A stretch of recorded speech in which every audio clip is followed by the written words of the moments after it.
በርካታ ሀገራት ዘርፈ ብዙ ፋይዳ ያለው ዲጂታል መታወቂያ አገልግሎት ላይ አውለው እየተጠቀሙበት ይገኛሉ። የዲጂታል መታወቂያ ስርዓት ዜጎች ፈጣን፣ አስተማማኝና ፍትሃዊ የሆነ አገልግሎት እንዲያገኙ የሚያስችል ነው። ደህንነቱ የተረጋገጠ ልዩ መለያ በማቅረብ የተቀላጠፈ አገልግሎት ለማግኘት ለግብይት እንዲሁም የሰነዶች ማጭበርበርን ለመከላከል ይረዳል። የመደመር መንግስትም ታዲያ የብሔራዊ መታወቂያ ተቋም በማቋቋም ይህንን ለዜጎች ዘርፈ ብዙ ጥቅም የሚሰጠውን የዲጂታል መታወቂያ ፋይዳ አገልግሎት ጥቅም ላይ በማዋል ላይ ይገኛል። ጠቅላይ ሚኒስትር ዶክተር አብይ አህመድ እንደገለጹ ከሆነ ደግሞ 100% እናሳካለን ብለው ካስቀምጧቸው ግቦች መካከል አንደኛው የዲጂታል መታወቂያ 100% ተደራሽ ማድረግ እንደሆነ ተጠቃሽ ነው። በዚህም መሰረት የፋይዳ ዲጂታል አገልግሎት አሁናዊ መረጃ ምን ይመስላል የሚለው ወደ 7000 ባዮሜትሪክ ኪት አለ። 31 ሚሊዮን ምዝገባ ተካሂዷል። ከ100% የስርዓት ውህደቶች አሉ። 60 ሚሊዮን የማረጋገጫ አገልግሎት ይገኛሉ ማለት ነው። እንግዲህ ፋይዳ ዲጂታል መታወቂያ በዲጂታል ኢትዮጵያ 2030 ላይ ያለው ስትራቴጂካዊ ትኩረትና የተሰጠው ዘርፍ በመሆኑ በውይይታችን ላይ በተለይ ደግሞ ዲጂታል ኢትዮጵያም ከመገንባት አንጻር የፋይዳ መታወቂያ ምን ጥቅም አለው የሚለው እንመለከታለን። በተለይ ደግሞ አሁን ላይ የዲጂታል መታወቂያ ከሌሎች ሰነዶች ጋር የማያያዝ ስርዓት በተለይ ከባንክ ደብተር ላይ የማያያዝ ስርዓቶች እየተሰሩ ይገኛሉ። በፋይዳ መታወቂያ የምናገኛቸው አገልግሎቶች እዚህ እንደምንመለከተው በተለይ ደግሞ የፖስታ ቤት አገልግሎት ለማግኘት የፋይናንስ አገልግሎቶች ለማግኘትና የሀገር ውስጥ በረራን ለማድረግ እንደዚሁም ደግሞ የንግድ ፍቃድ ለማስመዝገብና ለማውጣት የራሱ የሆነ ጠቀሜታ ይኖረዋል። ለተማሪዎች ምዝገባ ማረጋገጥ፣ የቴሌኮም አገልግሎት ለማግኘትና አዲስ ጅቡቲ የባቡር ቲኬቶች ለማግኘትና የሰነዶች ማረጋገጫ ምዝገባ ለማግኘት እንዲሁም ጥቃቅንና አነስተኛ ዘርፎች ላይ ለማግኘት ፋይዳ የራሱ ሚና ይኖረዋል። በዛሬ የዳጉ ስርጭታችን እንግዲህ ዲጂታል ኢትዮጵያ የፋይዳን በተመለከተ ይሆናል። ካፍታ ቆይታ በኋላ ተመልሰን እንገናኛለን።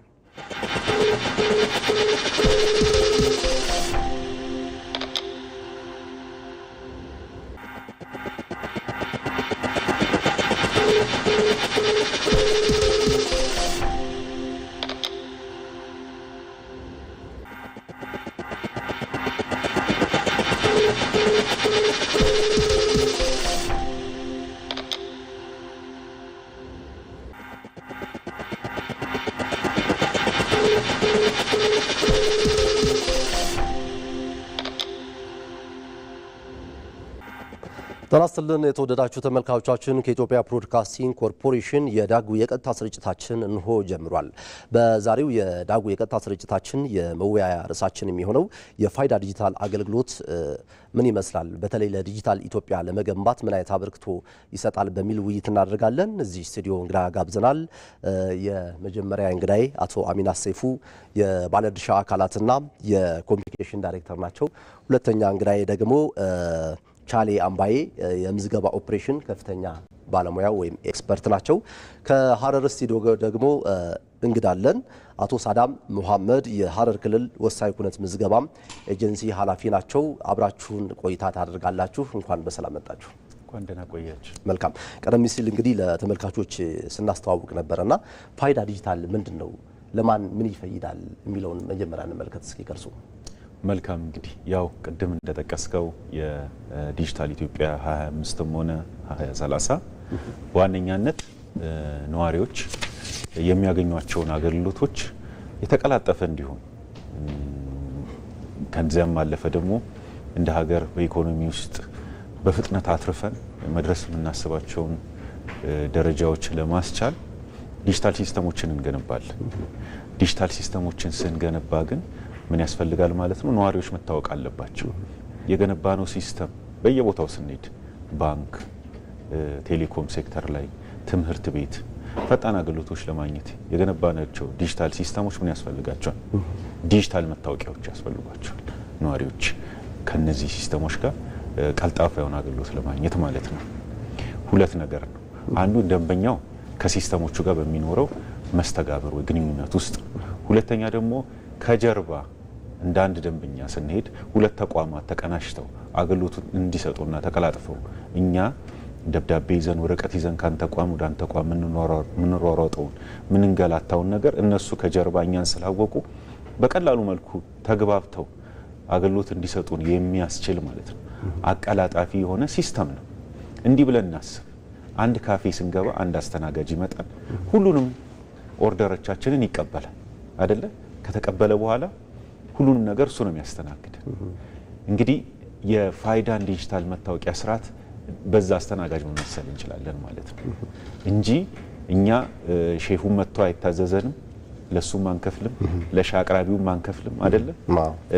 ለሚቀጥለውም ለምንፈልገው አገልግሎት ሰጪ አንከፍልም። አንድ አስተናጋጅ ነው የሚያስተናግድ። ፋይዳን በዛ መልኩ መመሰል እንችላለን ማለት ነው። ሁሉ ነገር አቀላጥፎ ሊያመጣልን የሚችል የመግቢያ ሰነድ ነው ማለት ነው እንግዲህ ያዘጋጀን ያለ ነው። ኢኮኖሚያዊ ጥቅሙን ስናይ ሰፊ ነው፣ በኋላም በደንብ የምናየው ነው የሚሆነው። በዋነኛነት አንዱ ብክነትን ነው እንግዲህ የሚያስቀረው። ብክነት ከጊዜ ይጀምራል። ብክነት ከብር ይጀምራል። ብክነት ከብዙ ነገር ጋር ይገናኛል። እነዚህን ሁሉ ሚኒማይዝ ወይ ደግሞ የመቀነስ አቅም ይኖራል ማለት ነው። ብክነትን በመጭበርበርም ባላዋቂነት የሚመጡ ብክነቶችን ያድናል ማለት ነው። ሌላው ደግሞ በዚህ ውስጥ በሚፈጠር የመተማመኛ ማዕቀፍ ፋይዳ እንግዲህ የመተማመኛ ማዕቀፍ ተቋማት እኛም በማመናቸው በትንሿ ምን እየሆነ ነው ፋይዳን ከባንክ አካውንት ጋር የማስተሳሰር ስራው ቅርንጫፍ ስንፈልግ የምንሄደው ጉዳይ እንጂ በስልካችን ላይ ሆኗል። ይሄ እንግዲህ የመጀመሪያዎቹ ትሩፋቶቹ ናቸው። ትኬቶችን ሄደን አይደለም እንደ ድሮ የባስ ትኬቶችም የማነው የባቡር ትኬቶችን አንቆርጠው እዚህ ስልካችን ላይ ነው። ሞልተንም አይደለም ፎርም ፋይዳችንን ስናስገባ ሲስተሙ በሚጠራው የኛ መረጃ ነው የሚካሄደውና ይሄ እንግዲህ ከብዙ በጥቂቱ ገፋ ሲልማ ምንድነው የሚሆነው? መረጃዎቻችን በደንብ ሲቀናጁልን ነገ ላይ እንደ ሌሎች ሀገር ላይ የምንታዘባቸው ክሬዲት ስኮሪንግ የሚባለው በተለይ በፋይናንስ ስርዓት ውስጥ ዩቲሊቲ ላይ የከፈልናቸውን ለመብራት ለውሃ የከፈልናቸውን ከቅጣት ጋር በተገናኘ ያለንን መረጃዎችን ወይ ደግሞ ፋይናንሻል ትራንዛክሽኖቻችንን የሞላናቸውን የሲም ካርድ አገልግሎቶችን ሁሉ ነገሮችን ዳታዎችን አቀናብሮ ይሄ ሰው ይሄን ያህል ብድር ማግኘት ይችላል ምንም ኮላተራል ሳይዝ እንዲል በሁሉም ተቋማቶች ውስጥ ገብቶ አቀናሽቶ ዳታዎችን አስተሳስሮ አምጥቶ ለውሳኔ ሰጪዎች የሚያቀርብ እንግዲህ ጥሩ መደላደል ወይ ደግሞ ይሄንን ሲስተም በደንብ የሚያስተሳስርልን ፋይዳ መታወቂያ ነው ማለት ነው። መልካም። እስኪ ምናልባት ዲጂታል ኢትዮጵያ እውን ለማድረግ የፋይዳ መታወቂያ ጥቅሙ ምንድነው? ያ እንግዲህ ሳሚናስ ብዙ ብሎታል። ፋይዳ በኢትዮጵያ ብዙ ዘርፈ ብዙ ጥቅሞች አሉት። የዜጎችን ቀልጣፋ የሆነ አገልግሎት ለመስጠት ነው በዋነኝነት። እንግዲህ ፋይዳ ከስሙ መረዳት እንደምችለው ፋይዳ ማለት ጥቅም ነው አይደል? በተለያዩ ቋንቋዎች ሲተረጎም ጥቅም ከሚለው ጋር ነው የሚያያዘው። በአገልግሎት ሰጪውና በአገልግሎት ተቀባዩ ወይ በደንበኞች መካከል ትረስት መፍጠር ነው ወይ ደግሞ ትረስት ፍሬምወርክ ማለት እንችላለን። በአገልግሎት ሰጪና በአገልግሎት ተቀባዩ ወይ በደንበኛው በኩል መተማመን መፍጠር ነው ዋና ዓላማው። ስለዚህ ደንበኞች ፋይዳ አላቸው ማለት በማንኛውም ቦታ ሲሄዱ በማንኛውም ቦታ ሲንቀሳቀሱ አገልግሎት ማግኘት የሚችሉበት ቀላል ስልት ነው። ስለዚህ እነዚህ አገልግሎቶች በቀላሉ ከፋይዳ ጋር አሁን ቅድም እሱ እያለው ነበረ። ለምሳሌ ከባንክ ጋር የሃርሞናይዜሽን ስራ እየተሰራ ነው። የማስተሳሰር ስራ ተሰርቷል። ከገቢዎች ጋር እንዲሁ በተመሳሳይ ሌሎች ተቋማትም የመንግስት የግል ተቋማትም የማስተሳሰር ስራው ይቀጥላል፣ እየተሰራ ነው ያለው። በቀላሉ ዜጎች የሚያገኙትን የሚፈልጉትን አገልግሎት ቀልጣፋ በሆነ መንገድ ለዜጎች ማድረስ ነው። ስለዚህ መሰረታዊ የሆነ የዲጂታል ኢንፍራስትራክቸር ነው ፋይዳ ማለት። መልካም። እሺ የተወደዳችሁ ተመልካቾቻችን እንግዲህ ጠቅላይ ሚኒስትር ዶክተር አብይ አህመድ በተለይ ደግሞ በ2018 ዓመተ ምህረት የዲጂታል ኢትዮጵያ እውን ለማድረግ 100% እቅድ ተቀምጧልና በአፍሪካም ያለን የፋይዳ ተቀባይነት ምን ይመስላል የሚለውን ንግግር ያደረጉትን ተመልክተን ምንመለስ ይሆናል።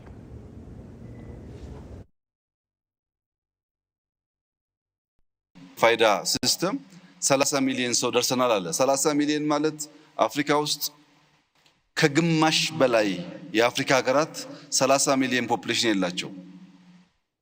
በአፍሪካ ሀገራት ሳይ ብትወስድ ሙሉ 100% ፖፑሌሽኖቻቸውን በፋይዳ አስተሳስረዋል ማለት ነው። ፋይዳን ነዮዳይ ስለሰሩት ዛሬ ለዛምቢያ ማርኬት ለማቅረብ ለተለያዩ አፍሪካ ሀገር ለማቅረብ ድርድር ላይ ናቸው። ለምን? ቴክኖሎጂ ኦውን ስላደረገ። በፋይዳ በፔሜንት ሲስተም መሶብ በርካታ ሀገሮች እየጠየቁ ያሉበት ዋናው ምክንያት ምንድነው? አፍሪካ ውስጥ ጥቂት ሀገራት እኔም አንተም የምናውቃቸው ሀገራት ሲስተሞቻቸውን ከሌላ ዓለም አመተው ተጠቅመው እነዚያ ሀገራት ጋር እሰጣ ገባ ውስጥ ሲገቡ የፍርድ ቤት ሲስተም የተዘጋበት ሀገር አለ፣ የፔሜንት ሲስተም የተዘጋበት ሀገር አለ፣ የሜዲካል ሲስተም የተዘጋበት ሀገር አለ። ከውጭ ስናመጣ ሲስተሙን በርቀት ይዘጉብንና እንቅስቃሴ ስለሚያግቱን አፍሪካ ውስጥ አቅም ካለ የአፍሪካን አቅም መጠቀም ይሻላል የሚል እሳቤ አሁን በጣም በርካታ ሀገራት ውስጥ እየተፈጠረ ነው ያለው። የተወደዳችሁ ተመልካቾቻችን በዳጉ የቀጥታ ስርጭታችን ፋይዳ ለዲጂታል ኢትዮጵያ በሚል ውይይት ያካሄድን እንገኛለን። በተለይ ደግሞ በዲጂታል መታወቂያ ላይ ያላችሁ አስተያየት በቀጥታ የስልክ መስመራችን የገባችሁ አስተያየት፣ ጥያቄ መጠየቅ ትችላላችሁ። ምላሽም ባለሙያዎች እዚህ ተዘጋጅተዋል። ቀደም ሲል የጠቅላይ ሚኒስትሩ ንግግር ተከታትለን መተን ነበርና ምናልባት ደግሞ 100% እቅድ ምን ላይ እየተሰራ ይሆናል እስኪ የሚለው ዲጂታል ኢትዮጵያ ለመገንባት የ100% እቅዱ ምንድን ነው ማለት እንችላለን? መልካም እንግዲህ ክቡር ጠቅላይ ሚኒስትር የተናገሩት ላይ በተወሰነ መልኩ ለማለት እወዳለሁና እንደ ሀገር እስከዛሬ ስንመጣ የየብስ ሉዓላዊነት አለ፣ የባህር ሉዓላዊነት አለ፣ የአየር ሉዓላዊነት አለ። ሌላው አሁን እየመጣ ያለው ደግሞ የሳይበር ሉዓላዊነት ነው። እንደዚህ አይነት ትልልቅ መሰረተ ልማቶችን የዲጂታል መሰረተ ልማቶችን ስንገነባ ክቡር ጠቅላይ ሚኒስትር እንዳሉት በሀገር ልጅ በሀገር አቅም በእኛው መሰራቱ የመጀመሪያው የሚሆነው እንግዲህ የሳይበር ሉዓላዊነት ላይ እንግዲህ ሀገሪቷ እየሰራች ያለውን ትልቅ አቅም ነው የሚያሳየው። ሌሎች ሀገሮች ገንብተው በሰው ተቋም ተመርኩዘው ብዙ ነገር አጥተዋል፣ ብዙ ዋጋ ከፍለዋል። እኛ ከሱ ብዙ ተምረናል ማለት ነው። ከዛም አልፎ ሌሎች አፍሪካዊ ሀገሮች ወንድሞቻችን እንግዲህ እየረዳን ነው። ያው ይሄ አድዋ 2.0 ማለት እንችላለን። ብዙ አድዋዎች እየተደገሙ ነውና የዛ አንዱ የታሪክ አካል ነው እንግዲህ ይሄ የሚታየው። ቅድም እንዳልከኝ ይሄንን የ90 ሚሊዮን ወይ ደግሞ የ100% እቅድ ታሳቢ አድርገን ወደ ስራ ስንገባ እጃችን ላይ ምን አለ?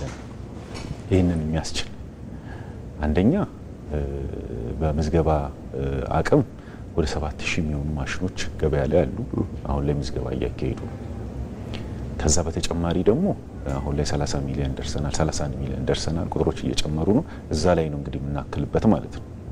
ሁለተኛ ተቋማት ለዚህ እንግዲህ መሳካት ጥቅሙን በማሰብ ከአገልግሎቶች ጋር እያስተሳሰሩት ነው። ስለዚህ ይሄ ትልቅ አቅም የሚፈጥረው ማለት ነው። በተለይ ከካምፔን ጋር በተገናኘ ከቅስቀሳ ጋር በተገናኘ ከዛም ባለፈ ከታች እንግዲህ የመንግስት ዝቅተኛው ስትራክቸር የሚባለው ቀበሌ ነው አይደለም? ከቀበሌ ጀምሮ እስከ ላይ እንግዲህ ከፍተኛው የመንግስት አካል ድረስ ትኩረት አድርጎ የሚሰራበት እንግዲህ አንዱ እቅድ ነው። እንደ ሀገር እድለኞች ነን።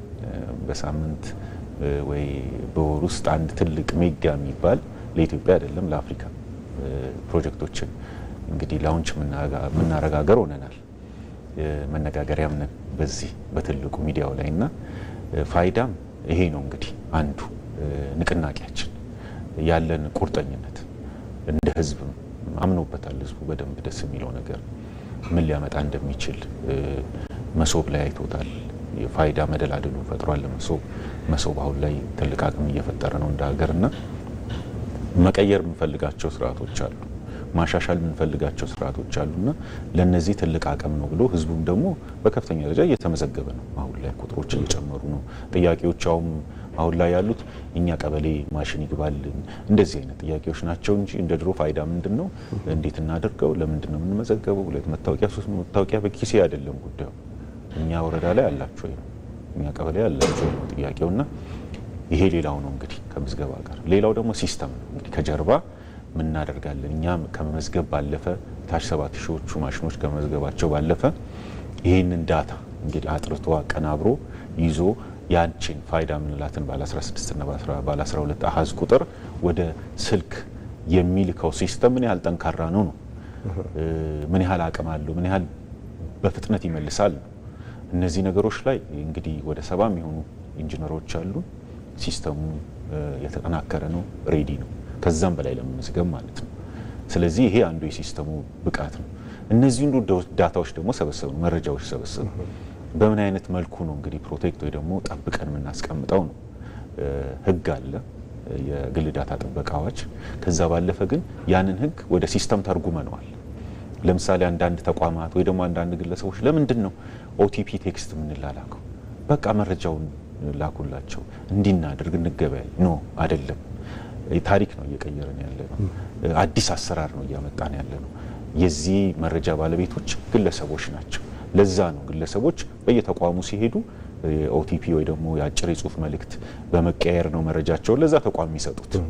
ይህንንም ደግሞ ከፍ አድርገን አሳድገን አሁን በተጨማሪ በጣት አሻራም ፋይዳ ቁጥርና ጣት አሻራን በመስጠት የፊት ገጽና ፋይዳ ቁጥርን በመስጠትም ደግሞ የማረጋገጥ ስራውንም እንዲሰራ የማድረግ ከዛም ባለፈ ደግሞ መረጃው ደግሞ ልክ ሲቀመጥ ወይ ደግሞ ወደ ሌላ ተቋም ስንልከው ደግሞ ተመስጥሮ እንዲሄድ የማድረግ ስርዓት የሳይበር ሴኩሪቲን የማስጠበቅ ስርዓቶች ላይ ከፍተኛ ስራዎች ተሰርተዋል እና 90 ሚሊዮን ቁጥሩን ከማምጣትም ባለፈ ተቋማት ለምሳሌ ፋይዳን ተጠቅመን አረጋግጠን አገልግሎት እንስጥ ቢሉ አቅማችን ከፍተኛ ነው። በቀን ሚሊዮን ነው የማረጋገጥ ስራዎች የምንሰራው። ቅድም እንግዲህ እንደተናገርከው 60 ሚሊዮን ደርሰናል እስካሁን በፋይዳ ስርዓት ውስጥ ለተቋማት አንድን ግለሰብ በዲጂታል መልኩ ያረጋግጥበት አግባብ ማለት ነው። ከሲስተም ለሲስተም ደግሞ ከኛ ጋር ተሳስረው አገልግሎታቸውን ያዘመኑ ተቋማት 100 ደርሰዋል። ይሄ እንግዲህ በዚች 2 እና 3 አመት ውስጥ የተሰራ ስራ ነው። ይሄ ግን ማብቂያው አይደለም፣ ይሄ አጀማመሩ ነው። ከዛም በላይ ነው የምንሄደው።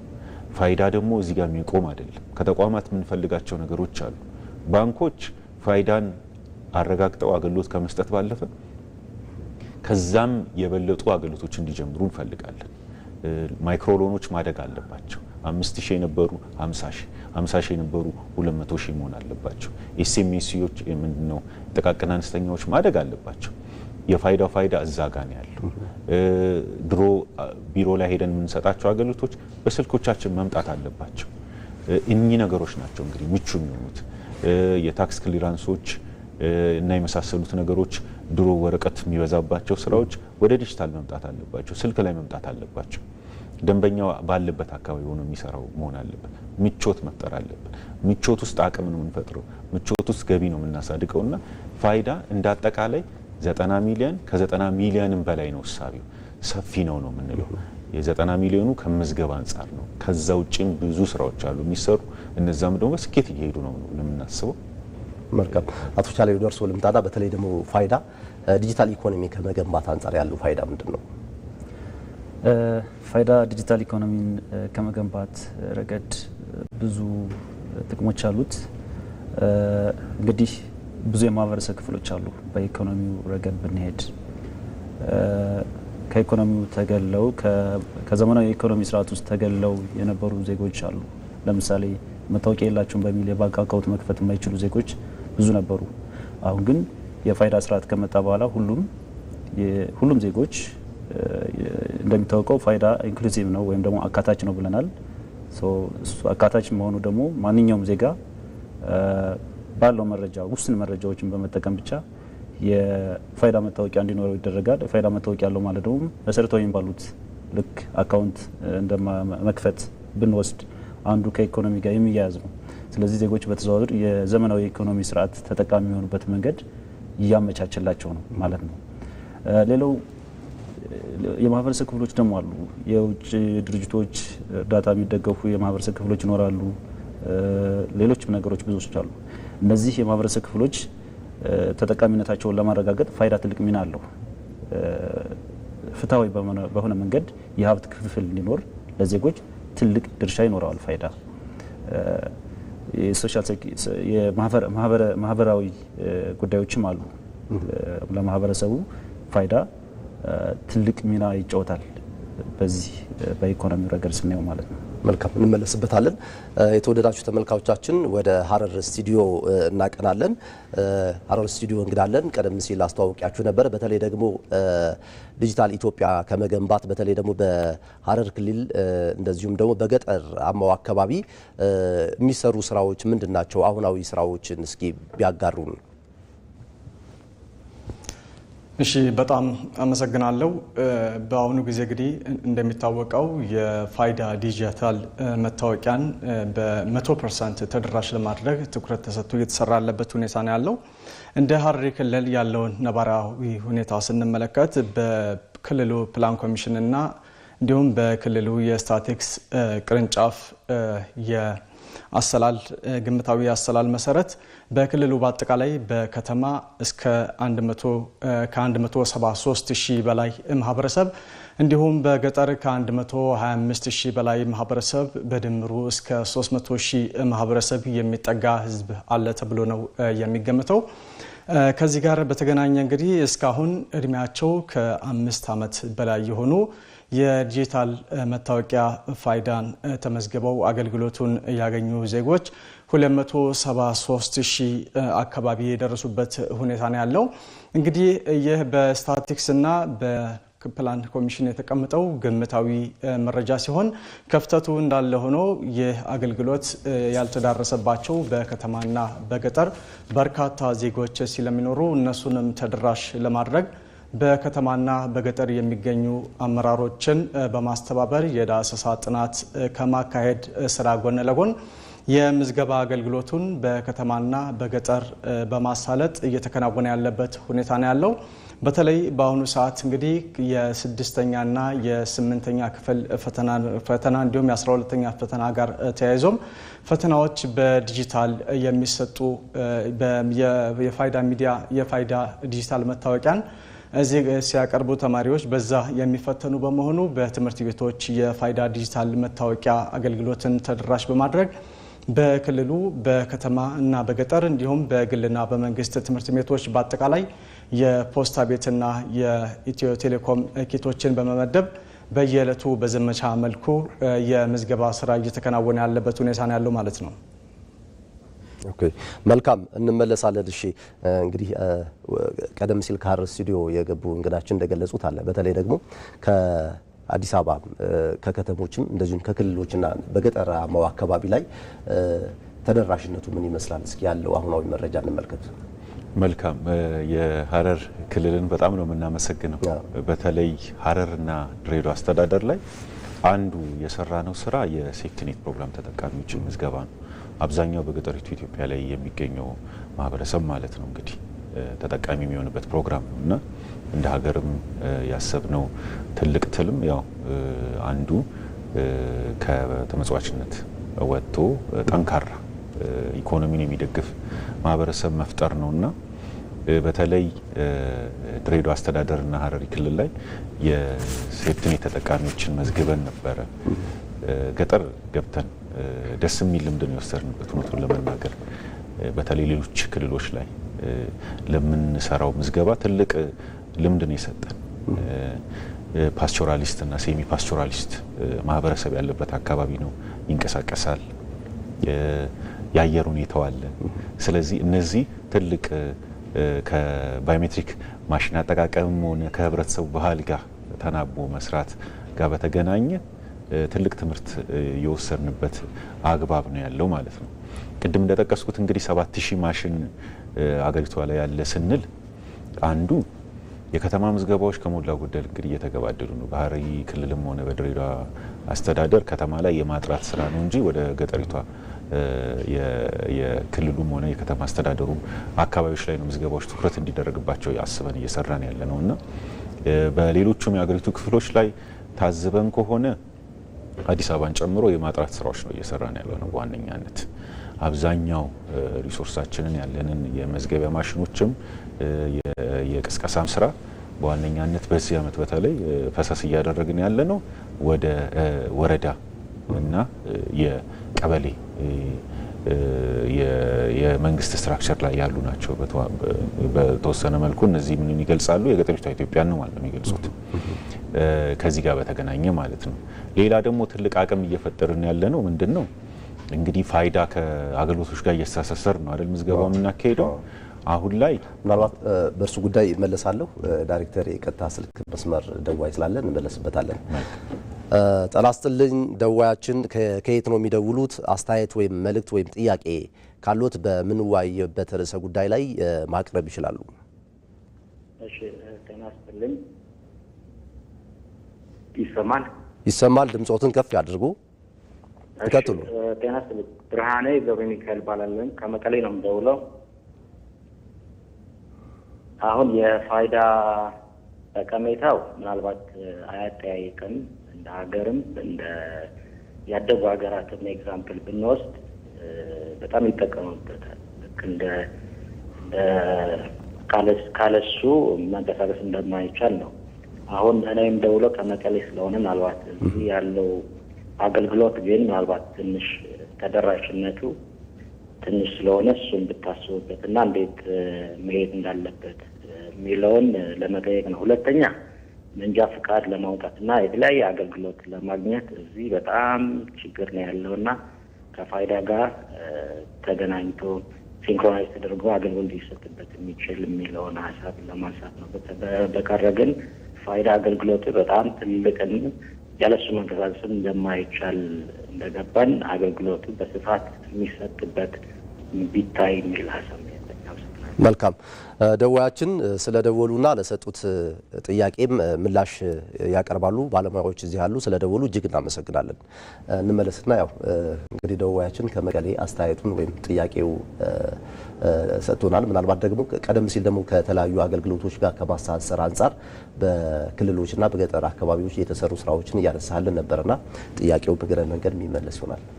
መልካም እንግዲህ ደዋያችንን በጣም ነው የምናመሰግነው። እንግዲህ ህዝቡ ምን እንደሚጠብቅ ነው ይነግረን ይሄ ከፋይዳ። ስለዚህ እኛም ብቻ ሳይሆን ከኛ ጋር የሚሰሩ ተቋማቶች ምን አይነት የቤት ስራ እንዳለባቸው ነው እንግዲህ የሚናገረው ይሄ ጥያቄና በእርግጥ ከሚኒስትሪ ኦፍ ትራንስፖርት ጋር ኤምኦዩን ተፈራርመናል። ኤምኦዩ ብቻ አይደለም፣ ኤምኦዩ ውስጥ ሊሳኩ የሚገባቸውን ስራዎች 1 2 3 ብለን ዘርዝረን ወደ ስራ ገብተናል። እያንዳንዱ ተቋም አሁን ላይ ዲጂታል ትራንስፎርሜሽንን ሲያስብ የዲጂታል ሲስተምን ሲያስብ ደንበኞቹን በማገልገል ሂደት ውስጥ ደንበኛውን የሚያቀበት ስርዓት ፋይዳ እንዲሆን አቋም ተይዟል። እንደ መንግስትም እንዳሰራርም ይሄ እንግዲህ ፋይዳ ነገ ላይ ምን ሊፈጥር ይችላል፣ ምን አይነት አቅም ሊያመጣ ይችላል የሚለውን ነገር የሚያሳየን ነው። ከዚህ ጋር በተገናኘ ቅድም ደዋያችንም እንደጠየቁት ከሚኒስትሪ ኦፍ ትራንስፖርትም ሆነ ከክልል ቢሮዎች ጋር የትራንስፖርት ቢሮዎች ጋር በቅርበት ነው የምንሰራው። ስለዚህ አሁን እንግዲህ የሚመጡ ሲስተሞች አሉ፣ በቅርብ ብዙ ስራዎች እንቅስቃሴዎች አሉ።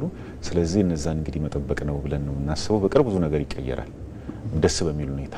መልካም። አዎ ከዛ ውጪ ባለፈ ቅድም ባልኩትም በገጠሪቱ ኢትዮጵያ መዝገብም ወይ ደግሞ ፋይዳን ከአገልግሎቶች ጋር አስተሳስሮ ምዝገባውንም ማቀላጠፍ አገልግሎቶችንም ማቀላጠፍ በሚለው ሂደት ውስጥ በተለይ ግብርናው ዘርፍ ትልቅ ቦታ ይኖረዋል። እዛው ስንገባ አንዱ የማዳበሪያ ፍትሃ የሆነ የማዳበሪያ ስርጭት መኖር አለበት። አንድ ሌላው ፍትሃ የሆኑ የምርጥ ዘር ስርጭት መኖር አለበት። ሁለት የግብርናው ዘርፍ ፋይናንስ ይፈልጋል።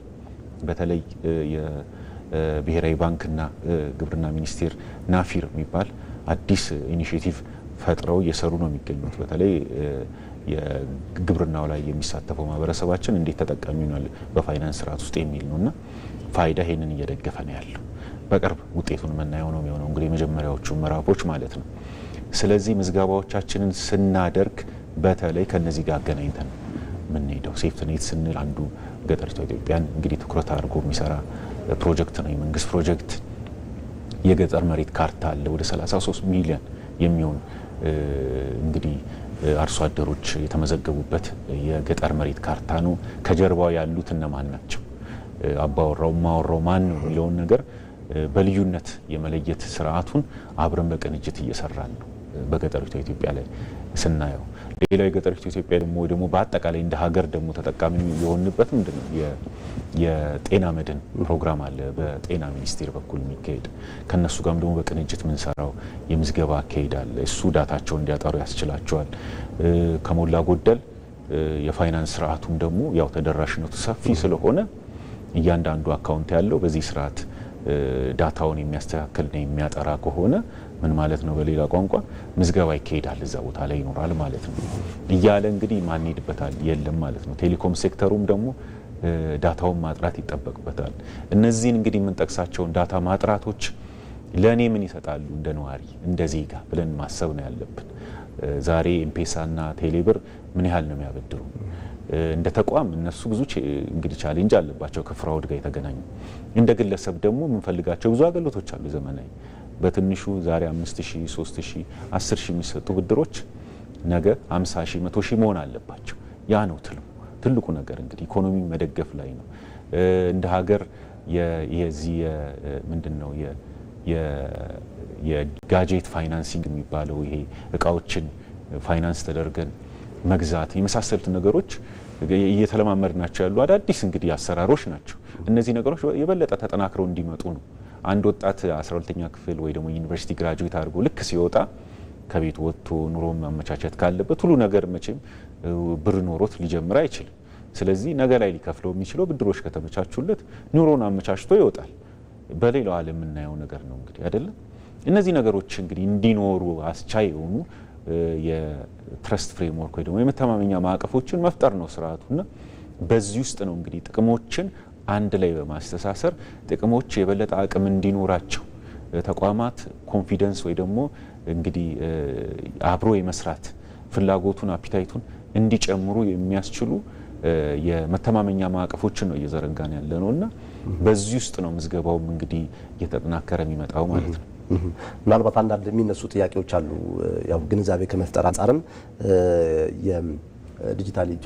የዲጂታል አይዲ የእናንተ ሶሻል ሚዲያ ላይ ከታተላለሁና እዛ ላይ ምናልባት ተመዝግበን የፋይዳ መለያ ቁጥር ይዘገያል የሚሉ እንትኖች አሉ። ፕሮፌሽኑ እስከ ስንት ቀን ነው ሊደርስ የሚችለው? ግንዛቤ ከመፍጠር አኳያስ ምን ያህል እየተሰራ ነው የሚለው ምናልባት እርሱም ይጨምሩበታል። እርሱ ቢጀምሩ ጥሩ ነው። መልካም። እኔ የተወሰነውን ነገር ልንካና ባልደረባዬ በተለይ እሱ ኤክስፐርት ስለሆነ እሱ ላይ ያወራል። ሁለት ነገር እንለይ። እኛ የፋይዳ መታወቂያ የምንለው በስልክ ቁጥራችን የሚላከውን ቴክስት ነው። ያቺ ባለ 12 አሃዝ እና ባለ 16 አሃዝ ቁጥር ናት። እሱን ይዞ ባንክ አገልግሎት ማግኘት ይቻላል። አሊያ ግን ደግሞ አንድ ግለሰብ መታወቂያዬን በምን አይነት መልኩ ሊያዘው ማስረጃው ቁጥሩ ነው አይደል? መታወቂያው በምን አይነት ማስረጃ ሊያዘው ሲል አንዱ ሲምፕል የሆነው ስልኩ ላይ የተላከለት ቴክስት ነው። ራሱ እሱን በማሳየት አገልግሎት ማግኘት ይችላል። ሁለተኛው ደግሞ ስማርት ስልክ ካለው የትም ፕሪንት ሳያደርግ ስልኩ ላይ ብቻ ዳውንሎድ አድርጎ አሳይቶ መስተናገድ ይችላል። ሁለተኛ አማራጭ። ሶስተኛው አማራጭ ደግሞ በኤ4 በከለርም ይሁን በብላክ ኤንድ ዋይትም ፕሪንት አድርጎም ደግሞ እሱን እያሳየ መስተናገድ ይችላል። አራተኛው ደግሞ እንግዲህ በተለምዶ መታወቂያ ብሎ ሰው የሚጠራው ካርዱ በተለምዶ ነው። ካርዱ ለኛ መታወቂያ ቁጥሩ አይደለም። በካርድ መልክም መያዝ ይችላል። እነዚህ አማራጮች ቀርበዋል። ግን ቅድም እንዳልከው ከዚህ ከቴክስቱን ከመላክ አንጻር ምን ያህል ጊዜ ይወስዳል እንዴት ነው የሚለውን ለባልደረባዬ ያው ጥያቄዎች ስላሉ ግንዛቤ ከመፍጠር አንጻር የተሰሩ ነው የሚለው ያ ብዙ ከቴክስት መዘግየት ጋር የተያዙ ጥያቄዎች በሶሻል ሚዲያ ላይም በተለያየ መንገድም ልትሰማ ትችላለህ። በዋነኝነት ግን አንድ ሰው ከተመዘገበ በኋላ ፋይዳ የባዮሜትሪክ ጥራት መሰረት ያደርጋል። የመጀመሪያው የባዮሜትሪክ ጥራቱ ደረጃውን የጠበቀ ከሆነ ያስቀመጥናቸው እንትኖች አሉ፣ ስታንዳርዶች አሉ ሲስተሙ ላይ። ያን ጥራት ደረጃውን የጠበቀ ከሆነ በአንድ ቀን ውስጥ በተመዘገበ በአንድ ቀን ውስጥ ኢቭን በአንድ ሰዓት ውስጥ ያንን ፋይዳ ቁጥር ሊያገኝ ይችላል። ግን አሁን ለመዘግየቱ በዋነኝነት እንደ ዋና ምክንያት ብለን እያየ ነው ያለው እኛም ባደረግነው የማጣራት ስራ ሰዎች ተመዝጋቢዎች አንዴ ተመዝግበው ሲዘገይባቸው ወይም ደግሞ ለአስቸኳይ ነገር ይፈልጋል ተብለው በሆነ አገልግሎት ሰጪ ተቋም ሲጠየቁ የሆነ ቦታ ይመዘግባሉ፣ እንደገና ደግሞ ሌላ ቦታ ሄደው ይመዘግባሉ። ለምሳሌ ኢትዮ ቴሌኮም ምዝገባ ማዕከል ሄዶ ተመዝግቦ ጠዋት ላይ ከሰዓት ደግሞ የኢትዮ ፖስት ወይም ደግሞ ባንክ ላይ ሄዶ ይመዘግባል። ሁሉም ተመዝግበው የሚመዘገቡ ዳታዎች የሚመጡት ወደ አንድ ማዕከል ነው የሚመጡት። ይህን ካለመረዳት አንጻር ሰዎች ቶሎ ይደርስልና ዱፕሊኬትድ የሆኑ ምዝገባዎች ያደርጋሉ በተደጋጋሚ። ያ ሲሆን ደግሞ ሲስተሙኛ ባክኤንድ ላይ ያንን የተመዘገበ ዳታ የባዮሜትሪክ መረጃ ድግግሞሽ አለ ብሎ ይይዘዋል። ስለዚህ እነዚህ ዜጎች ማግኘት ያለባቸውን ሜሴጅ በአንድ ቀን ማግኘት እየተቻሉ ተደጋጋሚ ምዝገባ በማድረጋቸው ብቻ ለረጅም ሰዓት ወይ ለሳምንት ኢቭን ለአንድ ወርም ሊቆይባቸው ይችላል። በዛ ምክንያት እንግዲህ ቅድም ብለናል ወደ 32 ሚሊዮን የሚደርስ ዜጎች የባዮሜትሪክ መረጃቸው ተመዝግቧል አለ እኛ ጋር። አንድ ሰው ሲመዘገብ የአንድ ሰው የባዮሜትሪክ መረጃ ከ32 ሚሊዮን አሁን ባለው ብቻ ነው ማለት ከ32 ሚሊዮን ዜጎች የባዮሜትሪክ መረጃ ጋር ነው ማች ቼክ የሚደረገው ወይ ደግሞ ክሮስ ቼክ የሚደረገው። ሲስተሙ ያን እስከሚጨርስ ድረስ ፕሮሰስ እስከሚያደርግ ድረስ የተወሰነ የመዘግየት ሂደቶች ይኖራሉ። በእርግጥ ግን በዋነኝነት የነገርኩ የቅድሙ መጀመሪያ ላይ ሰዎች አንዴ ከተመዘገቡ በኋላ ተደጋጋሚ ምዝገባ ማድረግ ዋናው ችግሩ ለመዘግየቱ እሱ ነው አንዱ። ከዛ ባለፈ አሁን ያልኩ ነው አንድ ሰው ከተመዘገበ በኋላ አንድ ሰው ብቻ አይደለም ባዮሜትሪክ መረጃው ቼክ የሚደረገው ከራሱ ብቻ ጋር አይደለም ከሌሎች ከ32 ሚሊዮን ዜጎች ጋር ነው ቼክ የሚደረገው አሁን ባለው ሬጅስትሬሽን። ቀጣይ ወደ 100 ሚሊዮን ምዝገባ እናደርጋለን። አሁንም እየቀጠለ ይሄዳል። ሰው በዛ ሰዓት የተወሰነ ዲላይ ወይም መዘግየት ሊከሰት ይችላል። አንድ ሰው ከ100 ሚሊዮን ጋር አንድ ሰው ከ50 ሚሊዮን እያለ ሲሄድ የመዘግየት ነገሮች ሊኖሩ ይችላሉ። ሌላ ደግሞ በምዝገባ ጣቢያዎች ብንሄድ እንኳን በተወሰነ መጠን እዛ ጋር መዘግየቶች ሊከሰቱ ይችላሉ። እኛ ኖርማሊ ለፓርትነሮቻችን አንድ ሰው ከተመዘገበ በኋላ ወይም ደግሞ በቀን የተመዘገቡ ዳታዎች በቀን ነው አፕሎድ መደረግ ያለባቸው ወይም ደግሞ ወደ ሲስተማችን መምጣት ያለባቸው በቀን የተመዘገቡ በቀን ነው መምጣት ያለባቸው ሚል አሰራር አለ። ነገር ግን አንዳንድ ቦታዎች ላይ የምዝገባ ባለሙያዎች የመዘገቡትን ዳታ ወይም መረጃ አፕሎድ ሳያደርጉ ወይም ደግሞ ወደ መረጃ ማዕከል ሳይልኩበት የሚቀሩ አንዳንድ አጋጣሚዎች አሉ። ይህም የሆነው ምንድነው የኢንተርኔት አክሰስ የሌለባቸው አካባቢዎች፣ ሪሞት አካባቢ፣ የገጠር ክፍሎች አካባቢ ኢንተርኔት እንደ ልብ በፈለጉት መንገድ ማያገኙ ከሆነ ዛሬ የመዘገቡትን ዳታ ነገ ሊልኩት ይችላሉ ወይም በሶስተኛው ቀን ሊልኩት ይችላሉ። ሰው በዛ ሰዓት ያን ተመዝጋቢያችን 3 ቀን ሆኖኛል ፋይዳ ቁጥር ወይም ባለ 2 አሃዝ ቁጥር አልደረሰኝም በሚል ዛሬ የተመዘገበበት ቦታ ሄዶ ሲጠይቅ አይ ቆይ ይደርስልሃል ምናምን መልስ ሊሰጡት ይችላሉ። አይ እንደዚህ ከዚህ ጋር እንደዚህ ከምትሉኝ ሌላ ቦታ ሄጄ ተመዝግቤ ቶሎ ሊደርሰኝ እኮ ይችላል። ቴሌ ብሄድ እኮ ቶሎ ሊደርሰኝ ይችላል። ኢትዮ ፖስት ብሄድ እኮ ቶሎ ሊደርሰኝ ይችላል። ኦር ባንኮች ጋር ብሄድ ቶሎ ሊደርሰኝ ይችላል የሚል አስተሳሰብ በመያዝ ብዙ ድግግሞች ምዝገባዎችን ያደርጋል ማለት ነው። እነዚህ ትልቅ ክፍተቶች ይፈጥራሉ። ለምዝገባ ለፋይዳ ቁጥር ወይም ለባለ 2 አሃዝ ቁጥር መሴጅ ወይም ቁጥር ቶሎ በስልካቸው እንዳይደርስላቸው ትልቅ ክፍተቶች ይፈጥራሉ። እነዚህን ማህበረሰቡ አንዴ ከተመዘገበ በስልኩ ተመዝግበሃል የሚል የመመዝገቡን የሚገልጽ መሴጅ ስልኩ ላይ ይገባለታል። ዜን ከተወሰኑ ደቂቃዎችም ሊሆን ይችላል፣ ሰዓታትም ሊሆን ይችላል፣ ቀናትም ሊሆን ይችላል። ያን መሴጅ ቢያንስ እስከ ሳምንት መጠበቅ አለበት። አትሊስት እንደ አጠቃላይ ቅድም ያልኩ ነገሮች በሙሉ ግምት ውስጥ እናስገባና ከምዝገባ ጣቢያውም ከምዝገባ ባለሙያውም ከኛ ሳይድም አንዳንድ ነገሮች ይኖራሉና እነዚህ ሁሉ ግምት ውስጥ በማስገባት አንድ ሰው ከተመዘገበ እስከ ሳምንት ድረስ ቢያንስ የፋይዳ ቁጥሩን ማግኘት እንደሚችል መጠበቅ ይኖርበታል። በአንድ ሳምንት ውስጥ ምዝገባ ወይም ደግሞ ፋይዳ ቁጥር ካላገኘው በሚል ተደጋጋሚ ምዝገባ ማድረግ አይጠበቅበትም። ሌሎች ደግሞ የሶሻል ሚዲያዎችም አሉ። የዩኤስኤስዲ ኮድ አለ። ለምሳሌ ኮከብ 9779 መሰላል ላይ ደውሎ ወይም ደግሞ ቼክ ማድረግ ይችላል። ስታተሱን የምዝገባው በዛ ማረጋገጥ ይቻላል። መልካም። መስመር ላይ ስልክ አለን። ሄሎ ጤና ይስጥልን። ማን እንበል? ከየት ነው? ጥያቄ ወይም አስተያየት ካሉት መቀጠል ይቻላል። እሺ፣ አመሰግናለሁ። እኔ ግዛው ባልየ ከአዲስ አበባ ደውሎ ድምጽ ይሰማችኋል? አዎ ይሰማል። ይቀጥሉ። ቴሌቪዥን ካለ ቤት ውስጥ ቴሌቪዥኑ ይዝጉት እባክዎትን። የለም ቴሌቪዥን ዝግ ነው። ይቀጥሉ። እሺ። ፋይዳ በተመለከተ አንድ ጥያቄ ለማቅረብ ፈልጌ ነው።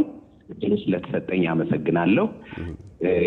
ፋይዳ የዛሬ 2 ዓመት ስሰማውና እኔ ዛሬ ያለሁበት ቦታ በጣም ይለያያል። የዛሬ 2 ዓመት ብዙም አፕሪሼት አላደረገውም ነበረ፣ አስፈላጊ ነው ብዬም አላስብም ነበር።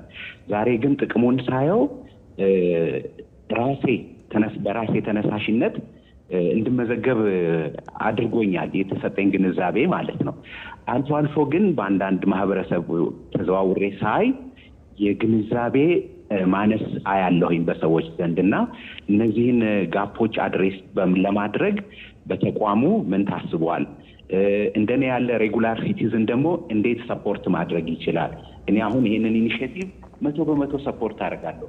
ምክንያቱም አምኜበታለሁ። የኢትዮጵያን ኢኮኖሚያዊ፣ ማህበራዊም ፖለቲካዊም ችግር አድሬስ ያደርጋል ብዬ እኔ አምኛለሁ። የዛሬ 2 ዓመት ግን እንደሱ አላስብም ነበር እና እንደዚህ አይነት እድሎች አሉ ወይ ለማለት ነው። አመሰግናለሁ።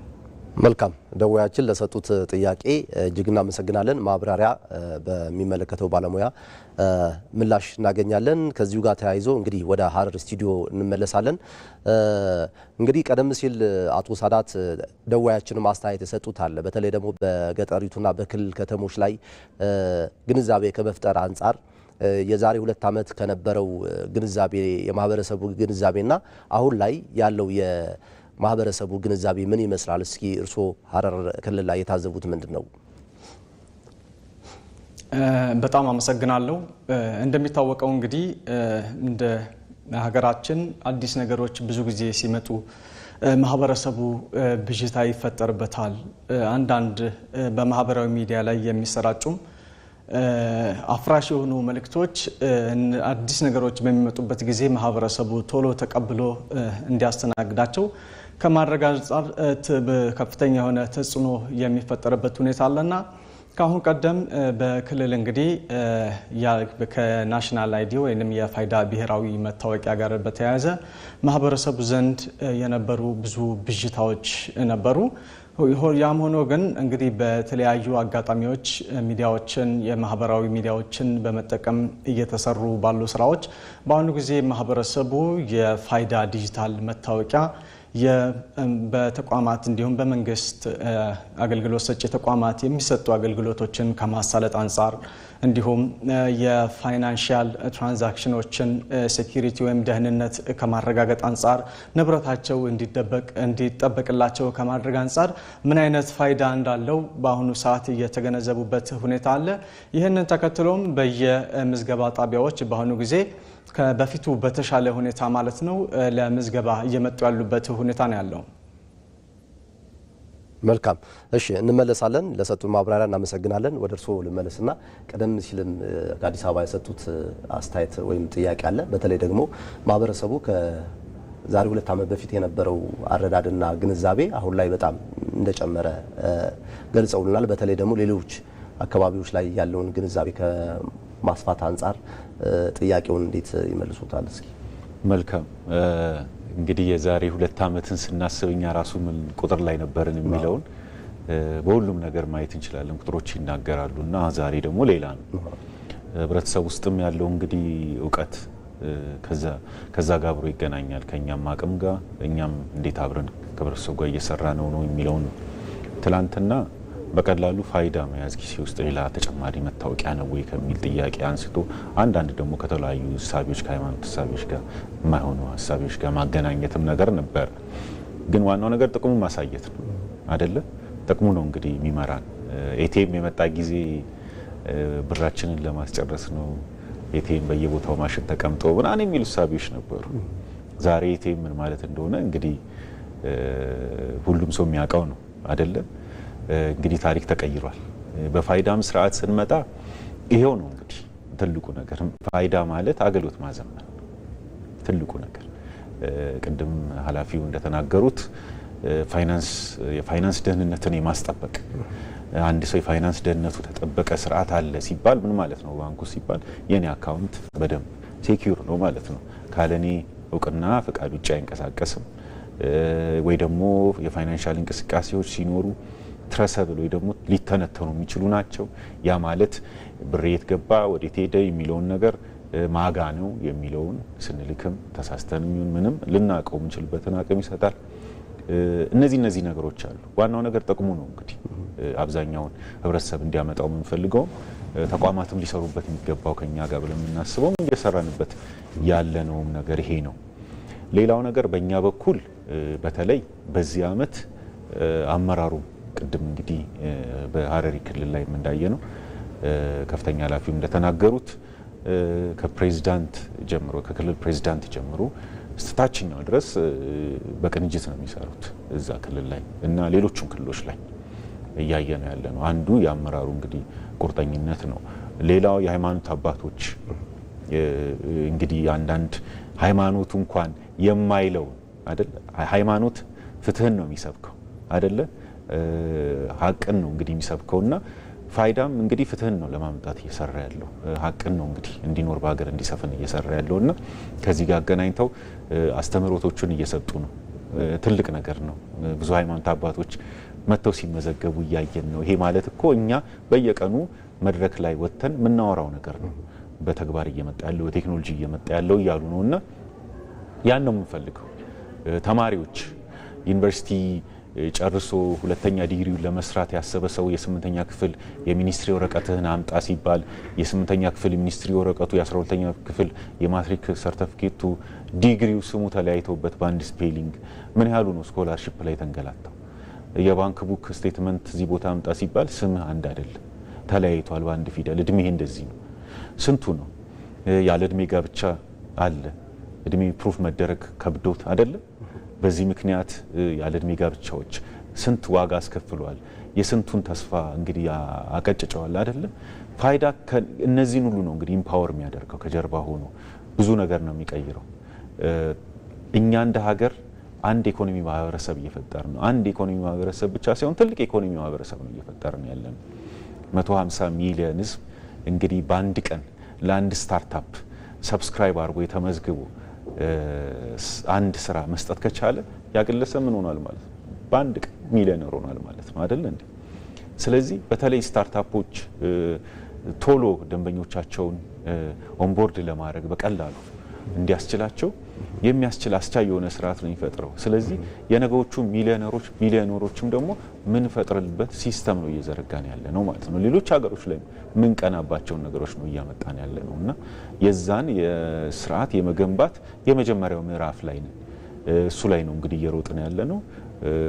በቀጣይ እንግዲህ ዲጂታል ኢትዮጵያ 2030 እንግዲህ ባለፈው ሲታወጅ እንዳየ ነው አሁን ሽግግሩ ዳታን ከመሰብሰብ አልፋን ወደ ዳታ መተንተንና ለውሳኔ መስጫነት የማቅረብ አካሄድ ላይ እንዲደርስ ነው እንግዲህ እየፈጠረን ያለ ነው። አንድ ቦታ መድኃኒት አለ ተከማችቷል፣ ሌላ ጋር የመድኃኒት እጥረት አለ። ምክንያቱም የዳታ መሰናሰል ስለሌለ አይደለ። አንድ ጋር ማዳበሪያ አለ፣ ሌላ ቦታ የማዳበሪያ እጥረት አለ። የዳታ መሰላሰል ነው እንግዲህ ይሄ ሁሉ ችግር። እንደዚህ አይነት መረጃ የሚያቀናብሩ ሲስተሞችን ስንሰራ እንደ ሀገር ልውውጡ ፈጣን ነው አይደል? በዚህ ውስጥ እንግዲህ ምንድነው ማለት ነው ተገልጋዮች ቅሬታ አይኖርባቸውም ማለት ነው። ቅሬታዎችን የማስቀረት የበለጠ ደግሞ ምቾቶችን የመፍጠር ነው የሚሆነው ማለት ነውና በህዝብ ግንኙነት ስራው በማስተዋወቅ ስራው ላይ በሰፊው እንግዲህ የምንሰራበት አመት ነው የሚሆነው ማለት ነው። በከፍተኛ ደረጃ ሮድ ሾዎች አስበናል። ፓናል ሴሽኖችን ከታች ካሉ የማህበረሰብ ክፍሎች ጋር አብረን ቁጭ ለምናወራባቸውን ፕሮግራሞች በሰፊው አቅደን አሁን ወደ ስራ እየገባንበት ያለንበት አካሄድ ነው ያለው ለማለት ወዳለሁ። መልካም አቶ ቻለው ደርሶ ልምጣና በተለይ እንግዲህ ብሔራዊ ባንክ በቅርቡ ያወጣው አንድ መምሪያ አለ። በተለይ ደግሞ የባንክ አካውንት ዲጂታል ፋይዳ ጋር ማስተሳሰር አለና ምናልባት የፋይናንስ ደህንነትን ከማስጠበቅ አንጻር ሙያው ላይም እርሶ ስላሉ ምን ጠቀሜታ ይኖረዋል? መልካም እንግዲህ ከዚህ በፊትም በአንዳንድ የመገናኛ አውታሮችም ወይም በሌላ መንገድም ሰምታችሁ ሊሆን ይችላል። ብዙ የፋይናንስ ተቋማት ከገንዘብ ጋር የተያዙ ብዙ ችግሮች ይገጥማቸዋል። ይህ ደግሞ የሚሆነው ምንድነው የደንበኞቻቸውን ማንነት በቅጡ ካለመለየት የመጣ ችግር ነው። ስለዚህ ፋይዳ ባንኮች የደንበኞቻቸውን ማንነት ልዩ በሆነ መንገድ መግለጽ የሚችሉበት ሲስተም ሲዘረጋላቸው ወይ መሰረተ ልማት ሲዘረጋላቸው የገንዘብ ጋር የተያዙ ጥፋቶች እነዚህ ያው ቅድም ያልኳቸው ማለት ነው በቀላሉ ማኔጅ ለማድረግ ለመቆጣጠር የሚችሉበት መንገድ ይፈጥርላቸዋል።